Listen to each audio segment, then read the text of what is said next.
G'day guys, Rubber Kitty here. So today, okay, it seems like a really serious topic, but it is. But the whole thing about pain and suffering, you know how a lot of people say life is pain, life is suffering, and then there's those who say, you know, in life, pain and hurt are unavoidable. That's just a part of life. Suffering, however, is optional. I like to ascribe to that sort of thinking because, you know, in order to grow in life, you know, things happen, you get hurt,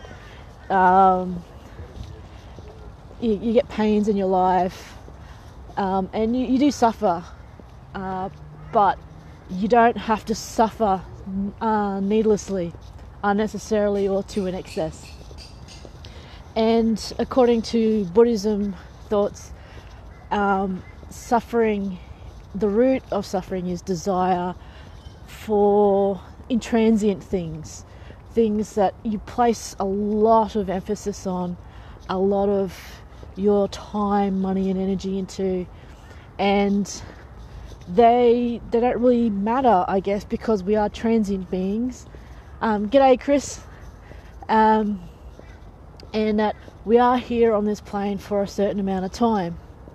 For that thinking, even though in Buddhism you can reincarnate, so in essence you are here for a long time, but your actual physical current self is here for only a certain amount of time, and you feel like you need to cling to things to make things matter in a way that quite probably is detrimental to actually living your life. So, I guess, are you suffering needlessly? Are you reveling in your suffering in a way that's not good for you, not good for your growth, that's actually pushing people away from you? Or are you going, suffering, okay, that hurt, that's a really bad sort of situation to me and I've suffered that. Now, what can I do to not do that? Or what can I learn from this? How can I be a better person for this suffering? What is the meaning of this suffering? I know not only Jordan Peterson, but a few people are looking to, okay, so you got caught in a spiral. You need to wake yourself up and go, hey, okay, now that was a bad spot. Hey, Paul. And what can I do to get out of it? I don't really have any easy answers for you, other than to say, if you need professional help, please do seek it, and talk to your friends. You'll be surprised at how much your friends will help you in this. With regards to suffering, the causes can be other people, but also know that you have the power within yourself to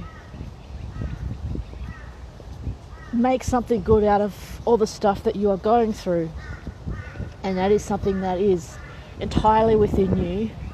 It's something simple to say, as I always say, but it's not easy to do, because a lot of people have been trained to say that life is suffering and you must suffer through a lot of stuff.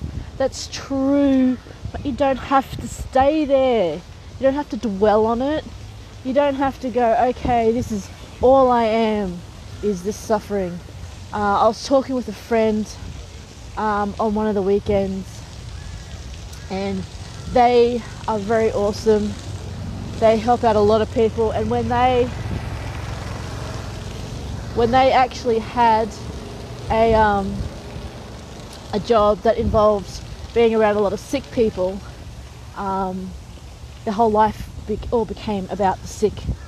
And they ended up being sick and sicker and sicker and sicker, so that they could not get out of that spiral. Their whole job, their life outside of the job was all about this negativity. I mean, there's positives there, that they're helping people, but also that they just didn't give themselves a break from it.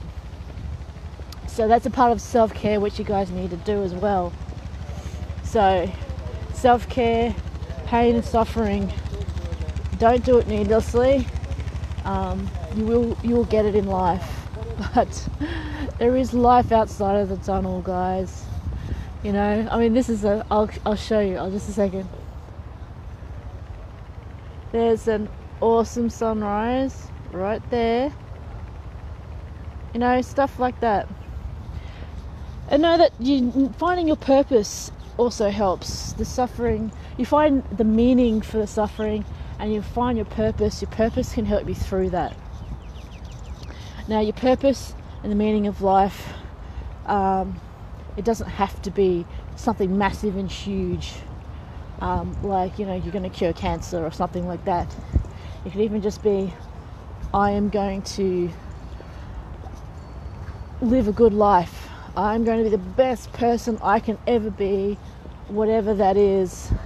Or you found, I know this is from John Cleese, his dad came from like a lower middle class, and his dad aspired to, I guess, like the genteel sort of way and behaviour, because he looked at the way they lived, and he liked the general feeling, the general purpose, the main principles that were involved with that. So he aspired to be like that and mold his life around that. That can be a purpose as well, to live a good life according to principles that you've looked at, researched, and that sit well with you and that bring joy to you and your loved ones, which is a bloody awesome thing to do. So there is light. So despite the fact that there's pain and there's suffering in life, there is a whole lot of other things, a whole lot of good. Just look around you, take those scales off your eyes and look around you. There is so much awesome in the world. And have a shiny, shiny weekend, because it's Friday. Thank God it's Friday. Thank the verse. See you guys later. Love yous.